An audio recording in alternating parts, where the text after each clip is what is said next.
মিয়া গোলাম পরোয়ার, শিশির মনির, মামুনুল হক, এমনকি ছাত্র আন্দোলনের অন্যতম মুখ সার্জিস আলমও হেরে গেছেন। ভাবা যায়, অন্যদিকে দীর্ঘ 17 বছর পর দেশে ফিরে তারেক রহমান বিশাল ব্যবধানে জিতলেও ঢাকার বুকে জামায়াতের প্রার্থীর কাছে হারতে হারতে কিভাবে বেঁচে ফিরলেন, সেই ভোটের অঙ্কটা শুনলে আপনার চোখ কপালে উঠবে। আওয়ামী লীগবিহীন এই নির্বাচনে গোপালগঞ্জের মতো দুর্ভেদ্য ঘাঁটিতে কি ঘটল? মির্জা আব্বাস তরুণ প্রজন্মের আইকন নাসিরউদ্দিন পাটোয়ারির কাছে হারতে হারতে বাঁচল, আর রুমিন ফারহানা কেন দলের টিকিট না পেয়েও স্বতন্ত্র দাঁড়িয়ে ইতিহাস গড়লেন? ত্রয়োদশ জাতীয় সংসদ নির্বাচনের ফলাফল শুধু চমক নয়, বরং বাংলাদেশের রাজনীতির এক নতুন সমীকরণের ইঙ্গিত দিচ্ছে। কে জিতেছে আর কার হলো শোচনীয় ভরাডুবি? পুরো নির্বাচনের পোস্টমর্টেম রিপোর্টে আপনাকে স্বাগতম। আজকের ভিডিওতে আমরা তথ্যের গভীরে গিয়ে দেখব আসল চিত্রটা। বাংলাদেশের ত্রয়োদশ জাতীয় সংসদ নির্বাচন এক কথায় অভাবনীয়। অন্তর্বর্তীকালীন সরকারের অধীনে অনুষ্ঠিত এই নির্বাচনে দেশের অন্যতম প্রধান রাজনৈতিক দল আওয়ামী লীগ নিষিদ্ধ থাকার কারণে অংশ নিতে পারেনি। ফলে অনেকেই ভেবেছিলেন মাঠ হয়তো একতরফা হবে, কিন্তু না, মাঠ ছিল চরম উত্তপ্ত। প্রধান প্রতিদ্বন্দ্বী বিএনপি এবং জামায়াত ইসলামী একে অপরের বিরুদ্ধে কারচুপি, জালিয়াতি আর কেন্দ্র দখলের অভিযোগ তুলেছে। মানে বুঝতেই পারছেন, বন্ধু যখন প্রতিপক্ষ হয়, লড়াইটা তখন আরও জমে ওঠে। সবচেয়ে বড় আলোচনায় জন্ম দিয়েছে তরুণ ও ভাইরাল ক্যান্ডিডেটদের ফলাফল। সোশ্যাল মিডিয়ায় যাদের জনপ্রিয়তা আকাশচুম্বী, ব্যালট বাক্সে তাদের অনেকেই মুখ থুবড়ে পড়েছেন। চলুন শুরুতে দেখে নেওয়া যাক আলোচিত সেই সব নক্ষত্রদের পতন। গণ অধিকার পরিষদের সভাপতি নুরুল হক নূর সারা বছর রাজপথে সরব থাকা এই নেতা পটুয়াখালী 3 আসন থেকে ট্রাক প্রতীক নিয়ে নির্বাচন করেছিলেন। ফলাফলে দেখা গেল তিনি হারিয়েছেন স্বতন্ত্র প্রার্থী হাসান মামুনকে। তবে তার দলের আরেক পরিচিত মুখ রাশেদ খান ঝিনাইদহ 4 আসনে ধানের শীষ প্রতীক নিয়ে তৃতীয় হয়েছেন। ভাবুন একবার, ধানের শীষ প্রতীক নিয়েও জামানত বাঁচানো দায়। অন্যদিকে হেফাজত নেতা মামুনুল হক, যিনি গত কয়েক বছর ধরে নানা কারণে সংবাদের শিরোনামে ছিলেন, তিনিও টিকতে পারলেন না। ঢাকা 13 আসনে তিনি 2320 ভোটের ব্যবধানে হেরে গেছেন বিএনপির দলীয় প্রার্থী ববি হাজ্জাজের কাছে।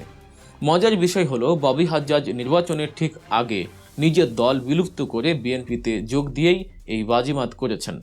তবে সবচেয়ে বড় ধাক্কাটা সম্ভবত এসেছে ছাত্র আন্দোলনের নেতাদের ফলাফলে। পঞ্চগড় 1 আসনে ছাত্রনেতা সার্জিস আলম হেরে গেছেন, যা তরুণ প্রজন্মের ভোটারদের জন্য এক বড় বিস্ময়। ঢাকার বিভিন্ন আসনে নির্বাচন করা আলোচিত মুখ তাসনিম জারা এবং নাসিরউদ্দিন পাটোয়ারিও বিজয়ের মুখ দেখেননি। বিশেষ করে ঢাকা 8 আসন নিয়ে তো রীতিমতো কুরুক্ষেত্র বেঁধেছিল। এই আসনে নাগরিক পার্টির প্রার্থী নাসিরউদ্দিন পাটোয়ারি তার নির্বাচনী প্রচারে বিএনপি নেতা মির্জা আব্বাসকে নিয়ে বেশ আক্রমণাত্মক বক্তব্য দিয়েছিলেন। সোশ্যাল মিডিয়া উত্তপ্ত ছিল, কিন্তু দিন শেষে অভিজ্ঞতায় জিতল। বিএনপির হেভিওয়েট নেতা মির্জা আব্বাস প্রায় 5000 ভোটের ব্যবধানে নাসিরউদ্দিন পাটোয়ারিকে হারিয়ে শেষ হাসি হেসেছেন। তবে এই আসনের নির্বাচন নিয়ে অনেকটাই বিতর্ক রয়েই গেছে। তবে তরুণদের সবাই যে হেরেছেন তা কিন্তু নয়। জাতীয় নাগরিক পার্টি বা এনসিপির আহ্বায়ক নাহিদ ইসলাম ঢাকা 11 আসনে বিএনপির এম এ কাইয়ুমের বিরুদ্ধে 2039 ভোটে জিতে এক অসাধ্য সাধন করেছেন। অন্যদিকে কুমিল্লা 4 আসনে হাসনাত আব্দুল্লাহ এবং রংপুর 4 আসনে এনসিপির সদস্য সচিব আখতার হোসেন বিএনপির প্রার্থীর চেয়ে 9000 বেশি ভোট পেয়ে এমপি নির্বাচিত হয়েছেন। অর্থাৎ ফেসবুকে হিরো হলেই যে ভোটে জিরো হতে হবে এমন কথা পুরোপুরি ঠিক নয়, যদি সঠিক কৌশল থাকে। এবার আসা যাক নির্বাচনের সবচেয়ে বড় ট্র্যাজেডির গল্পে, জাতীয় পার্টি। একসময়ের কিংস পার্টি খ্যাত জাতীয় পার্টির জিএম কাদের নির্বাচনে শোচনীয়ভাবে হেরে গেছেন। শুধু তিনি নন, জাতীয় পার্টির আরেক হেভিওয়েট নেতা ও মহাসচিব শামীম হায়দার পাটোয়ারি গাইবান্ধা 1 আসনে হয়েছেন তৃতীয়, মানে দৌড়েও ছিলেন না তারা। অন্যদিকে চরমোনাই পীরের দল ইসলামী আন্দোলনের নায়েবে আমির সৈয়দ ফয়জুল করিমও জয়ের দেখা পাননি। তবে চমকের নাম যদি হয় স্বতন্ত্র, তবে সেই মুকুট পরবেন রুমিন ফারহানা। বিএনপির এই তুখোর নেত্রী দলীয় মনোনয়ন পাননি, তাতে কি দমে যাননি তিনি। ব্রাহ্মণবাড়িয়া 2 আসনে স্বতন্ত্র প্রার্থী হিসেবে দাঁড়িয়ে তিনি বিএনপি জোটের প্রার্থীর বিরুদ্ধে 38,000-এরও বেশি ভোটের ব্যবধানে জয়ী হয়েছেন। একেই বলে জনগণের রায়। দল তাকে ছুঁড়ে ফেললেও জনগণ তাকে লুফে নিয়েছে। অন্যদিকে কিশোরগঞ্জ 4 আসনের বিএনপির ফজলুর রহমান, যাকে অনেক সময় ফজু পাগলা বলতো, যাকে দল থেকে একসময় বহিষ্কার করা হয়েছিল, তিনি প্রায় 72,000 ভোটের ব্যবধানে জিতে প্রমাণ করেছেন মাঠের রাজনীতিতে তার বিকল্প নেই। এবার আসি এই নির্বাচনের সবচেয়ে হাই ভোল্টেজ লড়াইয়ের দিকে, বিএনপি বনাম জামায়াত। দীর্ঘদিনের জোট সঙ্গী, কিন্তু এই নির্বাচনে তারা ছিল একে অপরের প্রধান প্রতিপক্ষ। আর এই লড়াইয়ে কিছু জায়গায় জামায়াত বিএনপিকে নাস্তা নাবুদ করেছে। বিএনপির মহাসচিব মির্জা ফখরুল ইসলাম আলমগীর নিজের এলাকা ঠাকুরগাঁয়ে বড় ব্যবধানে জিতলেও খুলনায় হেরেছে জামায়াত। সেখানে জামায়াতের সেক্রেটারি জেনারেল মিয়া গোলাম পারওয়ার মাত্র 2702 ভোটে হেরে গেছেন বিএনপির আলী আসগর লবির কাছে।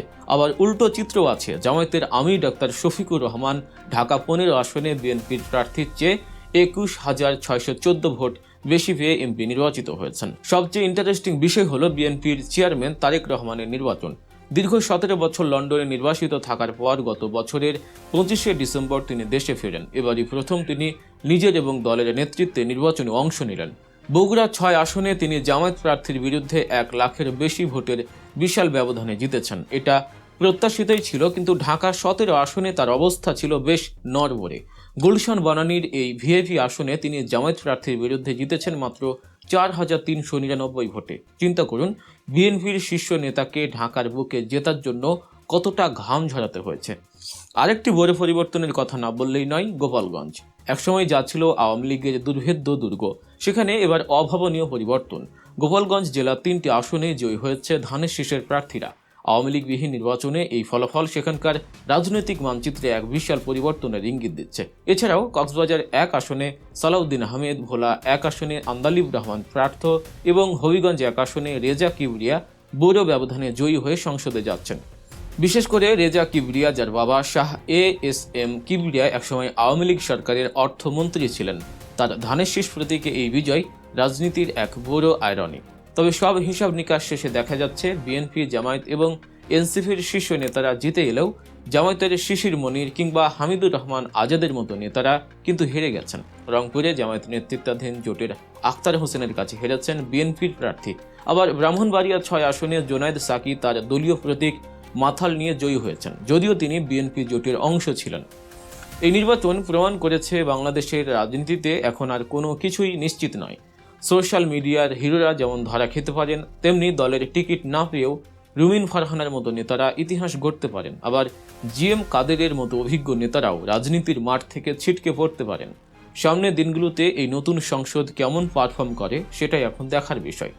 তারেক রহমান, নাহিদ ইসলাম, মির্জা ফখরুল আর শফিকুর রহমানরা মিলে কেমন বাংলাদেশ গড়েন তার অপেক্ষায় পুরো জাতি। আপনার কি মনে হয়, তরুণরা কি পারবে সংসদে তাদের কণ্ঠ জোরালো করতে, নাকি অভিজ্ঞদের ভিড়ে তারা হারিয়ে যাবে? কমেন্ট করে অবশ্যই আপনার মতামত জানান। আর ভিডিওটি ভালো লাগলে লাইক দিন, বন্ধুদের সাথে শেয়ার করুন। যাওয়ার আগে মনে করিয়ে দিতে চাই, এমন সব বিশ্লেষণধর্মী ভিডিওর জন্য গল্প নিউজ সাবস্ক্রাইব করতে ভুলবেন না। দেখা হচ্ছে পরের ভিডিওতে, ততক্ষণ পর্যন্ত ভালো থাকুন, সুস্থ থাকুন। আল্লাহ হাফেজ।